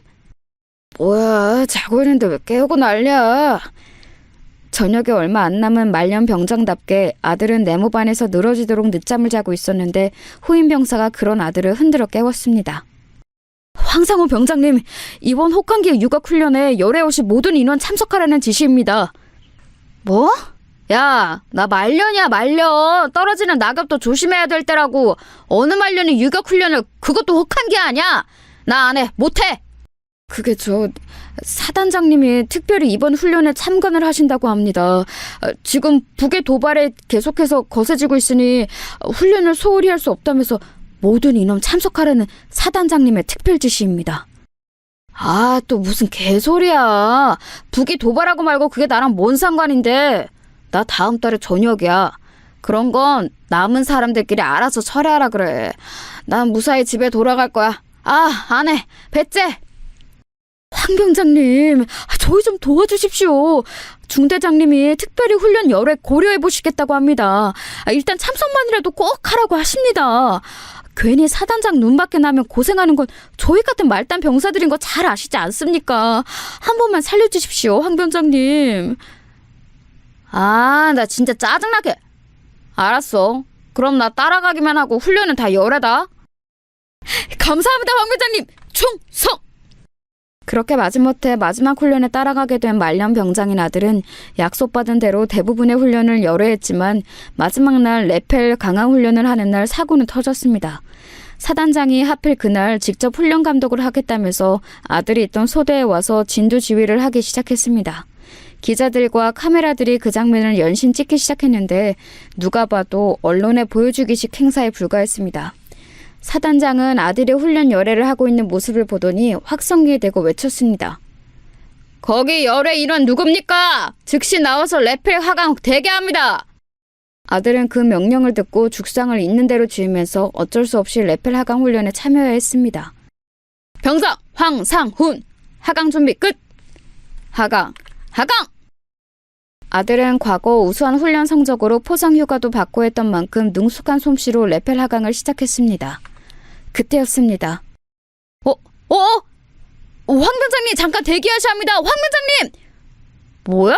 뭔데? 아들이 연결하고 있던 레펠 줄이 끊어지면서 아들은 그대로 땅바닥으로 곤두박질 쳤습니다. 아시는 분들은 아시겠지만 이런 일을 대비해서 레펠을 이중으로 결속하여 추락을 방지하도록 매듭을 묶게 되어 있는데 그마저도 허술하게 되어 있었던 모양입니다. 황 병장님 괜찮으십니까? 황 병장님! 7, 8m 되는 높이에서 그대로 떨어진 아들의 의식이 제대로 붙어있을 리 만무했습니다. 이 와중에도 사단장은 카메라와 기자들을 의식했습니다. 카메라 끄세요. 카메라 꺼. 당장 끄라고. 그렇게 병원으로 황급히 실려간 아들은 계속해서 깨어나지 못했습니다. 그 소식을 듣고 저는 불이 나게 아들이 있는 병원으로 달려갔는데 의사 선생님의 말씀이 너무 충격적이었습니다. 어쩌면 깨어나지 못할 수도 있습니다. 척추의 손상이 너무 심하고 뇌 손상도 있어요. 마지막을 준비하심이. 아니 선생님, 그게 무슨 말씀이세요? 제발 우리 아들 좀 살려주세요. 최선을 다해보긴 하겠습니다만 현재 상황이 그렇습니다. 아이고 사구나. 아이고. 저는 참담한 심정으로 몇 날 며칠을 아들의 병상을 지켰습니다. 죽은 듯 고요하게 누워있는 아들을 보면서 하늘에 간절히 기도했습니다. 아들님, 천재식명님, 제발 우리 아들이 깨어나게만 해주신다면 제 목숨을 대신 가져가셔도 좋습니다. 제발 목숨만이라도 살게 해주세요. 그렇게 저의 간절한 기도를 하늘님이 들으셨는지 아들은 열흘이 지나서야 겨우 눈을 떴습니다. 여기가 어디죠? 엄마가 여길 어떻게? 아이고, 상은아, 정신이 좀 드냐? 아이고, 내 새끼. 그렇게 가까스로 아들은 목숨을 건졌지만 의사 선생님으로부터 충격적인 이야기를 다시 한번 들어야 했습니다. 다행히 목숨은 건졌지만 앞으로 평생 걸을 수 없을지도 모릅니다. 물론 본인의 노력 여하에 따라 상황이 호전될 수는 있으나 이전의 상태로 돌아가긴 매우 어려울 것으로 보입니다. 잠깐만요, 의사 선생님. 그게 무슨 말씀이세요? 제가 평생 휠체어 신세를 져야 한다고요? 거짓말이죠? 지금 저 놀리시는 거죠? 아이고, 선생님, 그게 무슨 청천벽력 같은 말씀이시래요. 우리 상훈이가 그럼 평생 안진뱅이로 살아야 한다는 말씀이세요? 저도 이런 사실을 말씀드리게 되어 너무나 유감스럽게 생각합니다. 죄송합니다. 왜 내게 이런 일을? 아이고, 상훈아, 이 일을 어쩌면 좋냐? 아이고. 저와 아들은 서로를 얼싸안고 진료실에 떠나가도록 한참을 오열했습니다. 제 인생이, 또 아들의 인생이 어쩜 이렇게 기구한지, 사고로 일찍 떠나보낸 남편을 뒤로하고 겨우겨우 쇠가 빠지게 고생해서 아들을 잘 키워놨더니만 이제는 군대에서 이렇게 불구의 몸이 되어 돌아오다니 정말 아들과 함께 약을 먹고 동시에 죽어버리고 싶은 심정이었습니다. 그렇게 아들은 장애 판정을 받아 의병 전역을 하게 되었고 그때로부터 저희는 오랜 시간 동안 고난의 시간을 보내야 했습니다. 집에 돌아온 아들은 아무것도 하지 않고 방 안에 틀어박혀 컴퓨터만 해댔습니다. 의사 선생님이 권장한 재활훈련은 아예 쳐다보지도 않았습니다. 방 안에서 아예 나오질 않았습니다. 문을 두드려도 반응이 없어서 혹시나 안 좋은 생각을 하고 잘못된 선택을 한 것은 아닐까 걱정도 했지만 이따금씩 들려오는 커다란 음악 소리와 방송인지 라디오 소리인지 컴퓨터에서 나오는 사람 목소리가 들리는 것으로 보아 다행히 극단적 선택을 하는 것 같아 보이지는 않았습니다. 저는 애미로서 해줄 수 있는 것이 아무것도 없었습니다. 방 안에 칩거한 아들의 모습을 보면서 가슴이 찢어지도록 아팠지만 그런 아들에게 제발 훈련 좀 해라, 밖에 나와서 햇볕 좀 쬐어라, 이런 잔소리를 할 수 있는 상황이 아니었습니다. 아들의 현재 마음 상태로 지금 아무것도 하고 싶지 않은 것이 정상일 테니까요. 제가 아침에 밥상을 차려놓고 아들의 방문 밖에 두었다가 저녁에 일 끝나고 돌아오면 그나마 깨끗하게 비워진 밥상이 밖에 놓여 있습니다. 그것이 저와 아들이 소통하는 유일한 창구였습니다. 그나마 제가 나가 있을 때 힘든 몸을 가누며 한 번씩 방 밖으로 나와 화장실도 가고 했던 걸로 보입니다만 괜히 제가 그 모습을 보면 싫어할 것 같아서 일부러 피한 것도 있습니다. 그런 삶이 몇 년이 지속되었는지 모릅니다. 아들은 말 그대로 운동형 외톨이가 되어버렸고 저는 그런 아들을 부양하느라 다시 뼈 빠지게 일해야 했습니다. TV에 청년층의 운동형 외톨이 인구가 점점 증가한다는 뉴스를 볼 때마다 아들의 모습이 생각나 얼마나 많은 눈물을 흘렸는지 모릅니다. 아들이 살아있다는 유일한 증거는 제가 일 끝나고 돌아오면 비워져 있는 밥상과 밤늦게 들려오는 커다란 음악 소리뿐이었습니다. 하지만 저는 어느 순간 그 증거들마저 사라질까봐 매일 밤 아들의 방 안에서 전자음 가득한 음악 소리가 오늘도 어김없이 들려오기를 매일매일 간절히 기도했습니다. 그러다가 매일 방에만 처박혀 있는 아들의 모습이 답답해서 가끔 방문을 두드리기도 했습니다. 예, 상훈아. 언제까지 그렇게 방 안에 틀어박혀 있을 거야? 적어도 밖에 나와서 애미 얼굴은 좀 봐야지 않겠니? 상훈아, 문 한번 열어줘. 그러나 여전히 방 안에서는 큰 음악 소리만 들릴 뿐 묵묵부담이었습니다. 그런데 그때 방문 아래틈 사이로 쪽지가 하나 툭 튀어나오는 것이 아니겠어요? 아들이 쓴 쪽지였습니다. 엄마, 나 이대로 살다가 죽을라니까 더 이상 나 찾지 마. 장가도 안 가고 일도 안 하고 이대로 있다가 그냥 죽을래. 엄마는 엄마 인생 살아. 안녕. 정말 오랜만에 겨우 쪽지로 소통을 했다는 것이 반가울 법도 한데 그 쪽지에 쓰인 모든 것을 포기한 아들의 말이 어찌나 가슴이 아팠던지 반가운 마음을 즐기기도 전에 제 가슴이 천갈래 만갈래로 찢어져 아들의 방 앞에서 얼마나 서글피 울었는지 모르겠습니다. 그 이후로도 아들의 칩거는 계속되었고 그 상태로 꽤 오랜 시간이 흘렀습니다. 그렇게 몇 년이 지났을까요? 어느 날 주말에 집에서 쉬고 있는데 아들의 방문이 벌컥 열렸습니다. 아니 상훈아, 너가 웬일로 이 시간에 나오니? 그보다 좀 괜찮은 거야? 어디 보자. 몇 년 만에 방문을 열고 나온 아들은 엄청난 장발에 수염을 덥수룩하게 기른 채였습니다. 엄마, 나 재활할래. 응? 그게 갑자기 무슨 소리야? 나 재활훈련 시작한다고. 얼마나 나아질지는 모르지만 적어도 목발 짚고 다닐 정도까지는 해보려고. 그게 정말이니? 아이고, 잘 생각했다, 상훈아. 저는 몇 년 만에 갑작스레 재활을 결심한 아들의 행동에 의아하면서도 동시에 얼마나 감사하고 감격스러웠는지 모릅니다. 대체 무슨 바람이 불어 재활을 결심했는지 물어보고 싶었지만 괜히 긁어부스럼을 만드는 것 같아서 그러지 않았습니다. 그때부터 시작된 아들의 재활은 정말 눈물겨웠습니다. 재활센터에서 혼자 힘으로 잠시라도 설 수 있는 힘을 마련하기 위하여 여러 가지 치료를 병행했는데 그때마다 수도 없이 주저앉고 넘어졌다고 합니다. 다 내팽개치고 포기하고 싶었던 적이 수도 없이 많았지만 아들은 그래도 포기하지 않고 끊임없이 재활에 매진했습니다. 그런 노력이 하늘을 감동시켰는지 아들은 1년이 지나지 않아 목발을 짚고 스스로 장거리를 움직일 수 있게 되었습니다. 그것만으로도 의료진들은 기적이라고 여길 정도로 모두가 환호를 했는데 아들은 거기서 포기하지 않고 계속해서 재활에 박차를 가했습니다. 결국에는 기적적으로 목발도 없이 절룩거리며 걸을 수 있는 정도가 되었습니다. 오른쪽 다리에 신경 감각이 되살아나서 거의 정상적으로 짚을 정도가 되었고 왼쪽 다리로 이어지는 신경 손상이 심해서 정상인의 수준까지 끝끝내 도달할 수는 없었지만 그래도 오른쪽 다리만이라도 멀쩡하게 디디며 목발에 의지하지 않고 걸을 수 있다는 것은 기적의 기적이 거듭된 놀라운 결과였습니다. 아들아, 고생했다. 그동안 정말 고생했어. 엄마, 그동안 나 때문에 속 많이 상했지? 엄마 없었으면 나 여기까지 못 왔어.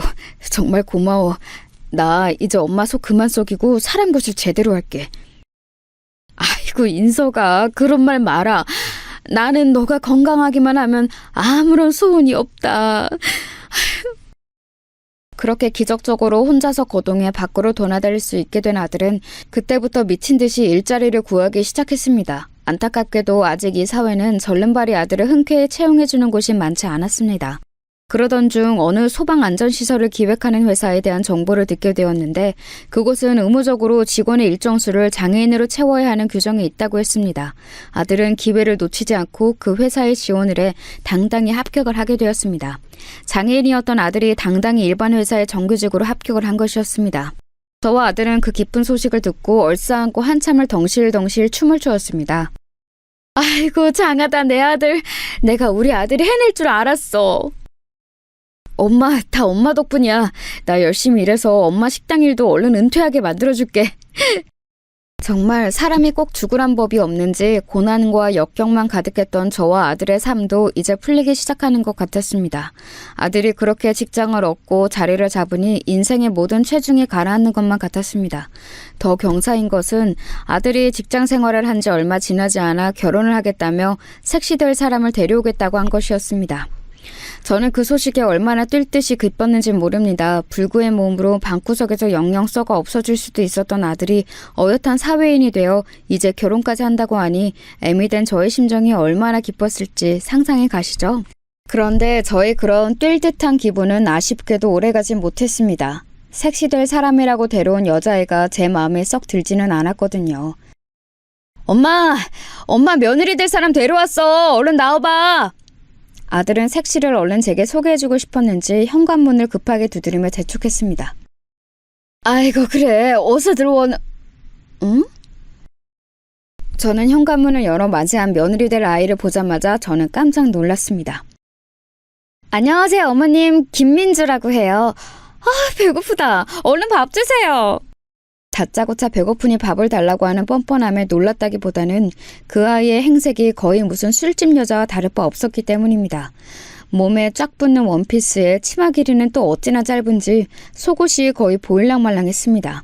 화장은 또 어찌나 진하게 했는지 처음엔 거짓말 하나 안 보태고 귀신이 걸어 들어오는 줄 알았습니다. 코를 찌르는 독한 향수 냄새는 그런 며느라이의 첫인상을 더욱 안 좋게 만들었습니다. 그래, 얼른 들어와 앉거라. 저는 마지못한 채 일단 두 사람을 안으로 맞아들였고 무언가 불안한 마음이 들었던 저는 이내 두 사람이 어떻게 만났는지 캐묻기 시작했습니다. 그래, 둘은 어떻게 만나게 되었다고? 아, 그게 엄마는 말해도 잘 이해 못할 거야. 간단하게 말해서 이 사람 연예인이야. 파프리카 TV라고 들어봤으려나? 아무튼 뭐 인터넷 방송하는 그런 거 있어. 거기서 처음엔 시청자로 알게 되었지. 그게 뭐 하는 거냐? 파프리카는 또 뭐고 인터넷 방송은 또 다 뭐냐? 그리고 연예인이라고? 아유, 어머님은 설명하셔도 잘 모르실 거예요. 그냥 제가 진행하는 방송에 오빠가 여러 시청자였다가 눈이 맞아서 결혼까지 하게 됐다. 이 정도로만 이해하시면 돼요. 그래. 뭐 일단은 알겠다. 무엇보다 우리 아들과 결혼해줘서 고맙구나. 네, 어머님. 오빠는 정말 땡 잡은 거예요. 어머님, 저 아시죠? 김민주. 응? 아니, 초면인데 내가 댁을 어찌 알겠노? 어머, 어머님, 진짜 TV 안 보시는구나. 영화 회장님 구출 대작전 모르세요? 거기서 주인공 아역으로 나왔었는데. 드라마 내 운명은 오직 당신은요? 거기서 여주인공 학교 동창으로 나왔었잖아요. 그거도 안 보셨어요? 뭐 그때는 가명으로 활동했고 지금 이 이름은 본명이라 모르실 수도 있긴 하겠네요. 아이고, 내가 유명한 사람을 못 알아봤네. 아이고 세상에. 야, 상훈아, 어디서 이렇게 유명한 분을 색시로 데려왔다니? 사정상 영화, TV 드라마 제목은 제가 의미로 바꿨지만 이 아이가 출연했다는 작품은 공전의 히트를 기록한 최고의 인기 작품이었습니다. 워낙 TV나 영화를 안 보고 사는 저도 알 정도이니 말 다 했죠. 어쩐지 낯이 익다 했더니 며느라이 될 사람이 문자 그대로 TV에 나오는 연예인이었던 겁니다. 그제서야 첫인상이 마음에 안 들었던 것이 조금 풀리기 시작했습니다. 연예인이며 화장도 짓고 향수도 세게 뿌리고 무엇보다 다소 건반진 태도도 그럴 수 있겠다 싶었습니다. 다른 모든 것보다 우리 아들이 결혼을 할 수만 있다면 며느리 직업이 다 무슨 상관인가 싶었습니다. 그렇게 며느리 소개가 끝나기 무섭게 저는 아들의 결혼을 서두르게 했습니다. 이렇게 유명 인사가 아들과 결혼을 한다는데 혹시라도 마음이 바뀔까 염려되었거든요. 보니까 며느라이는 그 인터넷 방송인가 뭔가로 돈도 꽤 잘 버는 것 같더라고요. 아들 혼자만 벌어서는 힘들 형편에 좋은 집도 전세로 얻어서 신혼집을 마련했습니다. 그 와중에 며느라기의 딱한 사정도 들었습니다. 이 아이도 역시 저처럼 어릴 적에 조실부모하여 할아버지 할머니 손에 컸다는 것이었습니다. 그래서 두 사람의 결혼식 날 아들의 혼주석엔 저 홀로, 며느리의 혼주석에는 할아버지 할머니가 대신 계시게 되었습니다. 그 모습을 보면서 며느리의 첫인상이 마음에 들지는 않았지만 그래도 무언가 모를 동질감에 짠해지기도 했습니다. 하지만 며느리에 대한 그런 동질감으로 조금이라도 마음이 열릴라 치면 그 아이의 정 떨어지는 행동이 저를 좀처럼 그 아이에게 마음을 열지 못하게 했습니다. 예를 들면 이런 것이었습니다. 꼴에 연예인이라고 가방 같은 것은 한 번도 제 손을 들지 않고 다리가 불편한 아들에게 대신 들게 했습니다. 가끔 방문한 아들네 신혼집은 항상 깔끔하게 청소가 되어 있었는데 알고 보니 며느리는 손도 까딱 안 하고 아들이 전부 청소며 빨래며 다 해놓는 거였습니다. 하루는 그 신혼집에 하루를 묵을 일이 있었는데 방 한켠을 아예 자기 인터넷 방송을 해야 한다면서 꾸며놓고서는 밤늦게까지 음악을 크게 틀고 큰 소리를 내면서 방송을 했습니다. 알고 보니 아들이 칩거하는 동안 방 안에서 들렸던 커다란 음악 소리는 며느라이가 인터넷 방송을 하면서 트는 음악 소리였다는 것도 그제야 알게 되었습니다. 다음 날 일찍 출근해야 하는 아들은 그런 걸 불편해할 만도 했지만 아랑곳 않고 쿨쿨 잠을 잤습니다. 애꿎은 저만 밤새 잠을 설칠 뿐이었습니다. 다음 날 아들은 일찍 출근하고 제가 오전에 아들네 신혼집을 싹 깨끗하게 정리하고 있는데 며느리가 오후가 다 되어서야 일어나서 방에서 나오더니 제게 말했습니다. 뭐야, 어머님 밥 안 해놓으셨어요? 나 배고픈데. 처음 만났을 때도 밥을 차려오라는 식으로 말을 하더니 어쩌다 한번 놀러온 시애미에게 뒤늦게 일어나 밥 안 차려 놓았냐고 하는 꼬라지를 보는데 어느 시애미가 이런 며느리를 예쁘다 하겠어요? 아니, 이제 일어난 거야? 아니, 네가 언제 일어날 줄 알고 밥을 차리니? 얼른 씻고 나와. 지금이라도 간단하게 차려줄 테니까. 어머님, 저 참고로 새우랑 땅콩 알러지 있으니까 그거는 빼주시고요. 고기 반찬은 들어가되 식단 관리해야 하니까 너무 양 많지 않게 해주세요. 해독 주스도 잊지 마시고요. 그럼 씻고 나올게요. 제가 아무리 식당을 운영하는 식당 아줌마라고는 하지만 아무리 그래도 시어머니인데 무슨 식당 아줌마한테 메뉴 주문하듯이 이렇게 툭 던져놓는 게 말이 되나요? 제가 적어도 꼰대 시어머니 소리 듣기 싫어서 최대한 며느라이에게 맞춰주려고 그간에 노력했지만 이건 너무 선을 넘는 것 같아서 매우 불쾌했습니다.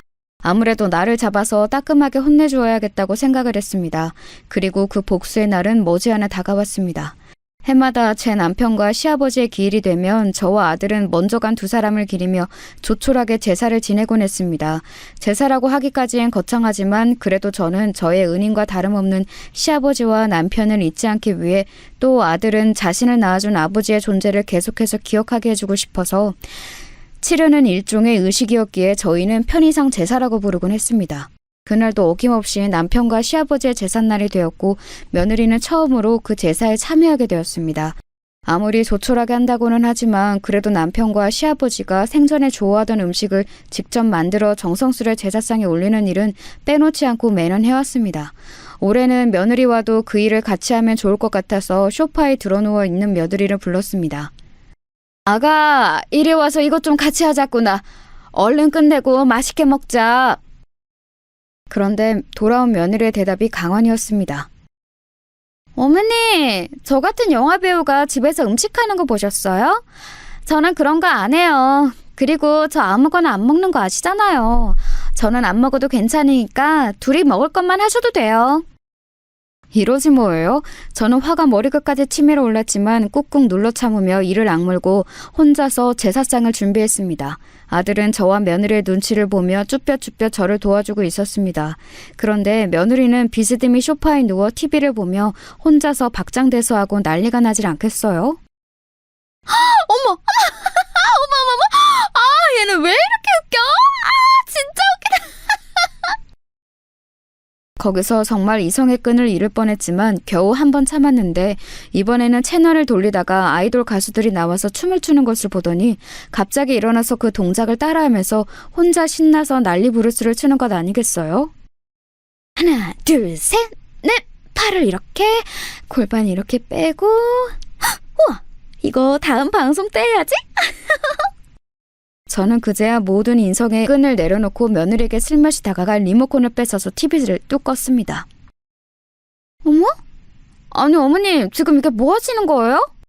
지금 나랑 네 남편 음식 준비하느라 고생하는 거 안 보이냐? 네가 안 먹는 건 좋은데 염치가 있으면 와서 좀 도와. 어머님, 제가 몇 번을 말씀드려요. 배우는 이런 거 안 한다고요. 품이 떨어지게 진짜. 뭐가 어째? 저는 말끝마다 배우 하면서 꼬라지를 부리는 며느리에게 회심의 일격을 가했습니다. 야, 에로 배우도 배우냐? 이런 썩을려나? 너 이제 다시는 우리 집안에 발도 들이지 마. 당장 나가. 일로 나와. 네? 아니 어머니, 그걸 어떻게? 아우, 아파요 어머니. 저는 당황해하는 며느리의 손모가지를 붙잡고 현관문으로 끌고 가서 밖으로 내쫓은 다음 현관문을 쾅 닫아버렸습니다. 어디서 찬박하게 몸이나 굴리던 년이 뭐? 배우가 어쩌고 어째? 니네들 내가 이혼시킬 테니까 그런 줄 알아. 아니 엄마, 갑자기 왜 그래? 왜 그래? 야, 이 쓸개 빠진 놈아, 넌 뭘 잘했다고 저런 애를 두두네? 너는 머리가 어떻게 됐냐 아니니? 아니 아무리 그래도 그렇지 어떻게 그런 비디오나 찍던 애랑 결혼할 생각을 해? 저희의 이런 대화를 밖에서 듣고 있던 며느리가 현관문을 쾅쾅 두드리며 애타게 말했습니다. 어머님, 제가 다 설명드릴 수 있어요. 제발 문 좀 열어주세요. 썩 꺼지지 못해? 어머님, 제발 한 번만요. 제발 한 번만 해명할 기회를 주세요. 저는 애원하는 며느리는 아랑곳 않고 아들 녀석마저 끌어서 현관문 밖에 내보내고는 그날 다시는 문을 열어주지 않았습니다. 문 밖에서 흐느끼던 며느리와 그런 며느리를 달래주던 아들은 마지못해 어쩔 수 없이 집으로 돌아갔고 그날의 제사는 그렇게 파토가 났습니다. 여러분도 이게 어찌된 일인지 궁금하시죠? 그렇게 콧대 높게 배우라고 자랑하던 며느리가 사실은 에로 배우라니 너무 황당하지 않나요? 사실 이러한 내용을 안 지는 좀 되었습니다. 며느리의 태도가 조금만 덜 건방졌어도, 조금만 더 예의가 발랐어도 그러지는 않았을 텐데, 계속해서 선을 넘는 며느리 행동에 저는 일단 며느리가 어떤 사람인지 뒷조사가 좀 필요하다는 생각이 들었습니다. 처음에는 컴퓨터도 익숙치 않고 인터넷도 익숙치 않아서 조사하는데 애를 좀 먹었습니다. 아들도 몰래 뒷조사하는 거라 아들한테 부탁할 수도 없어서 주민센터에서 여는 컴퓨터 교실에 등록을 해서 컴퓨터를 배우기도 했습니다. 그렇게 기본적인 인터넷 활용 능력이 생기자 가장 먼저 며느리의 이름 석자를 쳐보니 역시 나오는 것은 별것 없었고 최근에 하는 인터넷 방송들만 몇 개 뜨는 것이었습니다. 저는 일단 그거라도 뭔지 파악하기 위해서 한번 틀어보았는데 세상에 유부녀라는 녀석이 세상 야하게 옷을 입고 나와서는 크게 음악을 틀고 세상 요염한 춤을 춰대는데 제 눈에는 이게 옷만 안 벗었지 소위 말하는 직업 여성이나 다를 바가 없게 보였습니다. 그런데 방송에 참여한 사람들에게 오빠 오빠 거리면서 그 사람들이 후원하는 돈에 맞춰서 이런저런 춤을 답례로 춰주는데 그 부분을 정말 눈뜨고 보기 힘들었습니다. 그것만으로도 보수적인 저희 눈밖에 이미 난 것이나 마찬가지인데 계속해서 조사를 하다 보니 더 놀라운 사실을 발견했습니다. 며느리의 팬카페라는 곳에 들어가 보았는데 거기에서 한 댓글을 발견하게 된 것입니다. BJ 김민주, 예전에 에로 영화 찍었던 얘 맞지? 아니, 아역으로 잘 활동하다가 왜 그랬대 갑자기? 이 댓글도 손이 떨릴 정도로 놀라웠는데 그 밑에 달린 대댓글이 더 가관이었습니다. 왜 그랬겠냐? 돈이 궁했나 보지. 아역도 잠깐 반짝하다가 말았잖아. 그 이후로 조금은 자유분방한 학생족을 찍고서 이름 바꾸고 지금 파프리카 TV BJ로 활동하는 거잖아. 그렇게 이름만 낼름 바꾸면 뭐 사람들이 모를 줄 아나? 저는 정말 경악을 금치 못했습니다. 연예인이라던 며느리가 에로 영화라니. 저는 그래도 실체를 더 파악하기 위해서 제목도 말하기 민망한 그 며느리가 출연한 에로 영화 작품을 어찌어찌 구해서 찾아보았습니다. 이렇게까지 해야 하나 싶어서 자괴감이 들었지만 그래도 궁금한 것은 어쩔 수 없었습니다. 그렇게 본 영화의 내용은 정말 저희 도덕관과 윤리관으로서는 상상도 할 수 없는 적나라한 내용이었습니다. 절했던 년이 내 아들의 아내라고 하면서 지금 버젓이 결혼 생활을 하고 있다니 너무너무 충격적이었습니다. 그런 아이의 시어머니가 저라는 사실이 세상에 알려질까봐 너무 부끄러워서 얼굴을 들지 못했습니다. 그 사실을 알고 난 뒤에 며느리의 행동들을 보고 나니 괘씸하기 짝이 없었습니다. 급이나 좀 되는 연예인이면 모를까 에로 영화나 찍은 주제에 무슨 톱스타라도 되는 것 마냥 저한테 콧대 높게 구는 게 얼마나 황당했겠어요. 그래서 참다 나도 모든 것을 다 알고 있다는 취지에서 그렇게 폭로를 해버린 것이었죠. 그때까지만 해도 저는 정말로 아들과 며느리를 이혼시킬 생각이었습니다. 그런데 제삿날이 그렇게 파토나고 며칠이 지나서였을까요? 누군가 저희 집에 벨을 눌렀습니다. 누구세요? 사부인, 저희들이 찾아왔습니다. 잠깐 시간 좀 내주세요. 인터폰을 통해 본 그 사람들은 다름 아닌 사돈 어른들, 그러니까 며느리의 할아버지와 할머니였습니다. 노구의 몸을 이끌고 힘들게 먼 길을 찾아오신 겁니다. 뒤쪽에는 아들과 며느리가 쭈뼛거리며 같이 서 있었습니다. 아니, 사돈 어른들께서 여기를 어떻게... 얼른 들어오세요. 다시는 안 보려고 했던 며느리가 사돈 어르신들까지 모시고 오자 집안에 들이지 않을 수가 없었습니다. 여기까지는 어쩐 일이세요? 건강은 좀 괜찮으세요? 노인애들 여기저기 아픈 건 일상 다반사 아니오. 그나저나 저희들이 사부인께 미처 말씀드리지 못한 것이 있어 사과드리려고 왔습니다. 아이들 결혼 전에 미리 말씀드렸어야 했는데 이제야 말씀드리니 정말 죄송합니다. 사돈 어른께서 말씀을 이어가시는데 아무래도 며느리 일로 찾아오신 것을 어렵지 않게 알 수 있었습니다. 사부인, 민주 이 녀석이 어릴 때 지 엄마 아빠 잃고 우리 밑에서 자라면서 고생을 많이 했어요. 그래도 어릴 때부터 예쁘장하게 생겨서 여기저기 TV에 나오게 해주겠다면서 명함을 많이 받았었죠. 그래서 아예 중학교 때부터는 본격적으로 아역배우 활동을 시작했어요. 그때는 나름 인기도 있고 팬클럽도 있어서 이 아이 인생이 잘 풀릴 줄 알았다오. 그런데 몇 년이 지나지 않아 이전 기획사에서 계약 위반이라며 이 아이가 피소를 당했고 억울한 상황 속에서 패소를 하게 되어 엄청난 빚을 또 안게 되었습니다. 아휴, 하늘도 무심하시지. 그때쯤에는 제가 하던 가게도 쫄딱 망해서 저도 이 아이를 도와줄 수 없는 상황이었습니다. 그런데 그렇게 몇 개월이 지났을까요? 이 녀석이 어디서 돈 뭉치를 한 다발 들고 오더니 자신은 빚은 다 갚았고 할아버지 가게도 이 돈으로 다시 시작하라고 하지 않겠어요? 이 돈이 어디서 난 것인지 캐물었으나 이 녀석은 묵묵부담이었고 그 뒤로는 집을 나가서 오랫동안 연락이 되질 않았어요. 저희는 그때 직감을 했습니다. 아, 이 녀석이 무언가 잘못된 선택을 했구나. 그래서 그때 받은 돈은 한 푼도 쓰지 않고 그대로 두었답니다. 그러다가는 어느새 결혼을 하겠다고 손주 사위를 데리고 오더군요. 정말 고맙게도 손주 사위가 그런 이 아이의 모든 과거를 다 알고서도 받아주고 감싸주었다고 하더이다. 상처가 있는 사람들끼리 잘 보듬어 가면서 살아보자고 했다죠. 우리가 정말 손주 사위 복은 있나 봅니다. 사돈 어른께서 그 말씀을 하실 때쯤 며느리와 남편은 뒤에서 말없이 눈물을 훔치고 있었습니다. 사돈 어른은 계속 말씀을 이어나갔습니다. 제가 이 아이에게 그래도 시어머니 되실 분에게 말씀은 미리 드려야 하지 않겠니? 했는데 몹시 망설이더군요. 그래서 이 아이가 알아서 하게 내비두었는데 하필이면 사부인께서 먼저 일을 아시게 되어 얼마나 죄송하고 민망한지 고개를 못 들겠습니다. 아니, 사돈 어르신들께서 죄송하실 일은 아니죠. 아닙니다. 이 녀석이 사부인께 무례하고 철없이 굴었다는 얘기 전해 들었습니다. 엄마 아빠 없이 자라서 예의를 제대로 배우지 못하고 자랐어요. 이 할애비 할미가 어떻게든 잘 키워보려고 했으나 그런 세세한 부분까지 잘 교육하지 못했습니다.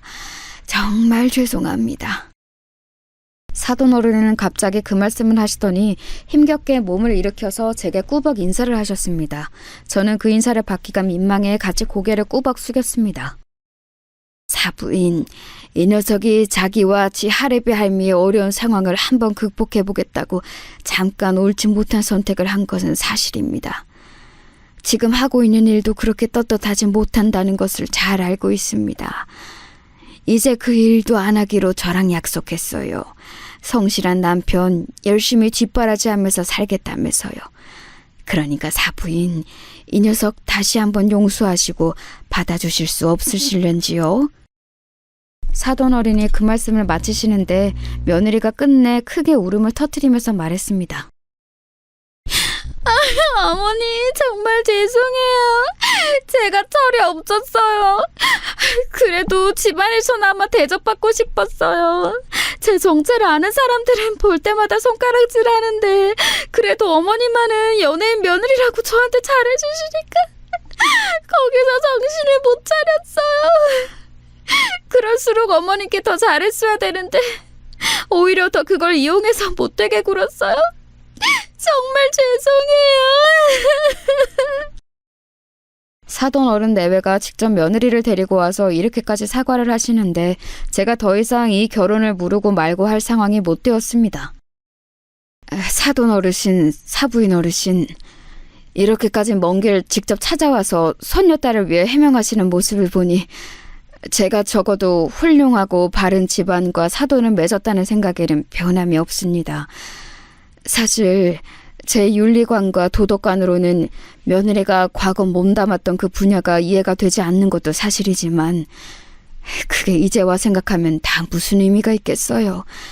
상훈이 저 녀석 죽다 살아나서 평생 불구의 몸으로 방구석에서 생을 마쳤을지도 모르는데 그런 저 녀석을 일으킨 게 민주라죠. 민주는 제게도 은인이나 마찬가지입니다. 하는 행동에 철이 없어서 잠시 혼을 내주려고 했던 건데 이렇게 사돈 어르신들까지 오셔서 일이 커질 줄은 몰랐습니다. 제 불찰입니다. 저도 사과드리겠습니다. 저 역시 몸을 일으켜 고개를 푹 숙이며 사돈 어르신들께 인사를 올렸습니다. 네, 사실이 그랬습니다. 아무것도 안 하고 방 안에서 죽을 날만 기다리던 제 아들, 그 아들을 휠체어에서 일으키고 방문 밖을 나서게 만들고 결국에는 사람 구실하게 만든 것은 며느리의 공이 가장 컸습니다.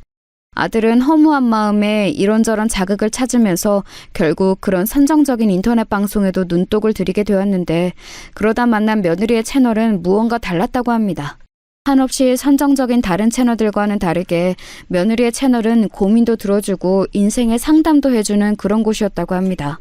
하루는 아들이 용기 내어 자신의 처한 상황을 채팅창에 공유한 적이 있는데 며느리가 희망을 잃지 않고 힘을 내면 반드시 다시 걸을 수 있을 것이라고 용기를 북돋아 주었다고 합니다. 그 말에 용기를 얻은 아들이 재활훈련을 시작했고 그 과정에서 며느리는 계속 아들을 응원해 주었다고 합니다. 아들이 드디어 목발 없이 걷게 된 날 용기 내어 며느리에게 데이트 신청을 했고 의외로 흔쾌히 데이트 신청을 받아준 며느리와 아들이 만남이 그렇게 시작된 거였습니다. 과거 무슨 비디오를 찍고 이런 것은 아들한테 중요하지 않았습니다. 죽은 몸과 다름없는 자신을 한 사람의 사회인으로 살려낸 사람이니까요. 앞서 천박하게 몸을 굴렸다고 했던 건 제가 홧김에 한 말이지 사실은 제가 그렇게 함부로 말해선 안 되는 거였습니다. 제 아들의 은인이고 자신과 가족의 빚을 청산하기 위해 어쩔 수 없이 한 선택이었는데 저도 그 부분에 대한 이해가 너무 부족했던 거죠. 그래서 그 부분도 며느리에게 정식으로 사과했습니다. 아가, 나도 너한테 심하게 말한 건 미안하다. 사실 조금 철이 없어서 그렇지. 우리 아들한테 이런 귀인이 어디 있겠니? 앞으로는 우리 싸우지 말고 사이좋게 즐겁게 살자꾸나. 그렇게 그날의 모임은 제삿날과는 정반대로 아주 훈훈하게 마무리되었습니다. 그 이후로 저희가 어떻게 지내고 있냐고요? 며느리는 모든 인터넷 방송을 정리하고 제 식당에 나와서 저희 일을 돕고 있습니다. 의외로 음식 솜씨가 좋고 홀서빙도 잘해서 손님들도 아주 많이 좋아한답니다. 아들 녀석은 여전히 성실하게 회사 생활을 잘하고 있고 얼마 안 있으면 예쁜 손주도 태어날 예정입니다. 제가 서두에서는 며느리를 아주 나쁘게만 묘사하고 끝날 것처럼 얘기했지만 어느새 미운정이 들었는지 작게나마 며느리에 대한 애정을 담아 끝내게 되었네요. 아마도 제가 중간에 언급했던 부모 없이 자란 어떤 동질감 때문이겠죠. 앞으로도 살면서 며느리에 대한 안 좋은 감정이 들 때마다 이 동질감을 기억하면서 더불어 잘 살아가 보려고 합니다. 제가 준비한 사연은 여기까지입니다. 모두 좋은 하루 보내세요.